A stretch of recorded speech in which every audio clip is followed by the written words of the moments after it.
राजु नार्जारि बिथाङा बिबान एंगारनायनि खोथा खोनानो मोनदों। एसे दुखु मोनदों बिथाङा, नाथाय बिथाङा जोंनि बयनिबो आंगो, आंनिबो बिथाङा असे फंबाय बायदि जोङो गोबाव सम जोङो सोमावसारबोदों, ज' खामानि मावबोदों। बिथांखौ जोङो बयबो सावरायबाय थादों आरो इयुनाव बिथांखौबो जोङो मोजां जायगा होगोन आरो बिथाङा जोंनि सासे दैदेनगिरि। बे हिसाबै बिथांनि सायाव जि अननाय, बिथांनि सायाव जि सनमान, बे जोंनि पार्टिनिफ्राय अरायसम थाबाय थागोन आरो बिनिखायनो बेखौ बे जेंनाखौ जों थाबैनो सुस्रांगोन।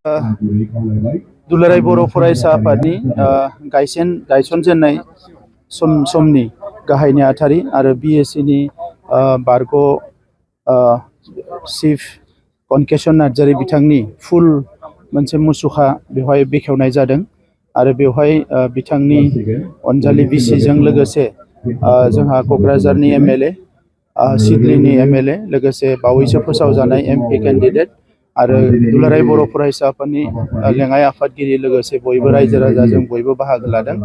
जों जोबोद गोजोननाय मोनदों जे बिथांनि मुसुखाखौ बेखेवनानै बिथांनि फारसे जोंनि जि सनमान, जोंनि जि मान, बेखौ फिन खेबसेबाव जोङो होनो हादों आरो बिथांनि जि बिहोमा, बर' हारिनि थामोनथा, बर' हारिनि सिनायथि, बर' हारिखौ गावनि सोदोमस्रि, गावनि राव थुनलाइ हारिमु लानानै थांना थानायाव जि मोनसे गोख्रों खामानि मावनानै बिथाङा बिहोमा होलांबाय, बेखौ मालाबाबो जोङो सुख'नो हानाय नङा।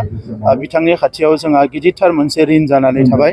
दा बिथां गेदेमाया अरायसम सोरगोआव जाहाथे आलो गोजोनै थायो, बिनि थाखाय आं आर'ज गाबो आरो फैबाय थानाय समाव बे मुसुखा बेखेवनायजों लोगोसे आरोबाव गोबां हाबाफारि दङ, जोङो बेखौ मावलांबाय थागोन।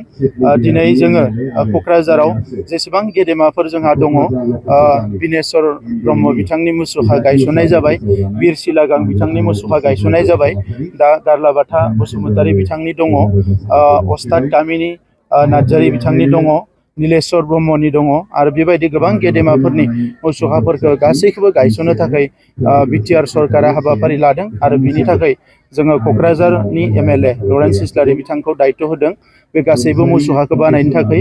आं मिजिंथियो जोंनि सरकारनि समावनो जोंहा गासैबो जिखिनि गेदेमाफोर रुंसारि जालांबाय, सोरबा मुंख्लं जालांबाय, बिथांमोननि गोसोखांथिखौ जोङो लुफुंजोबनो हागोन आरो बर' हारिनि इयुनाव जोंनि फैबाय थानाय जोलैनो जोंनि जारिमिननि बाथ्राफोरखौ रोखा रोखा बुंलांनानै बिथांमोना जाहाथे इयुनाव जोंनि जांख्रिथाय, जोंनि सोमावसारनाय, जोंनि हारि दानायनि बाथ्राफोरखौ इयुनाव दैदेनलांबाय थानो हायो, बिनि थाखाय आङो गिदिरथार मोनसे मिजिं आंनि गोसोआव दङ। दा बे हिसाबै दिनैनि बे हाबाफारिखौ मोजाङैनो खुंनायनि थाखाय क'क्राझार जिल्ला एबसु ओनसोलनि गासैबो रायजो राजा बयनिसिमबो आं साबायखर बावो। जोङो बिजाथिखौ मैया फोसावबाय, दिनै बयहाबो मोनसे बिबान फैबाय।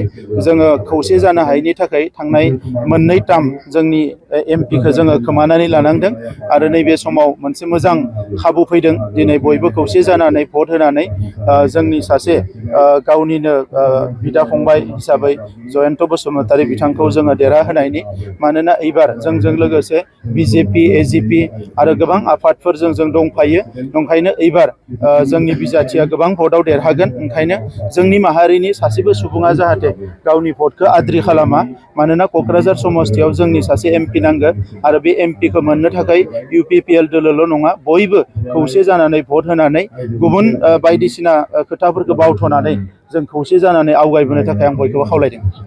राजु नार्जारि बिथाङा बिबान एंगारनायनि खोथा खोनानो मोनदों। एसे दुखु मोनदों बिथाङा, नाथाय बिथाङा जोंनि बयनिबो आंगो, आंनिबो बिथाङा असे फंबाय बायदि जोङो गोबाव सम जोङो सोमावसारबोदों, ज' खामानि मावबोदों। बिथांखौ जोङो बयबो सावरायबाय थादों आरो इयुनाव बिथांखौबो जोङो मोजां जायगा होगोन आरो बिथाङा जोंनि सासे दैदेनगिरि।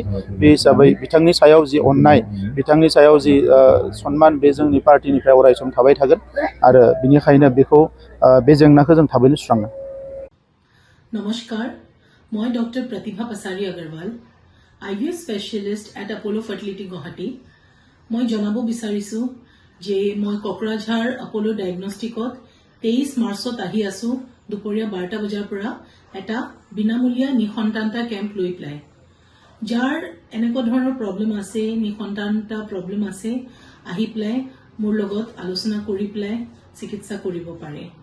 আপোনালোকে বুকিঙৰ কাৰণে কল কৰিব পাৰে 8135834710 নম্বৰত। আকৌ একবাৰ কৈছো 8135834710 343710 ফোন নম্বৰত কল কৰি পেলাই আপোনালোকৰ এপইণ্টমেণ্টটো বুক কৰিব পাৰে। ধন্যবাদ।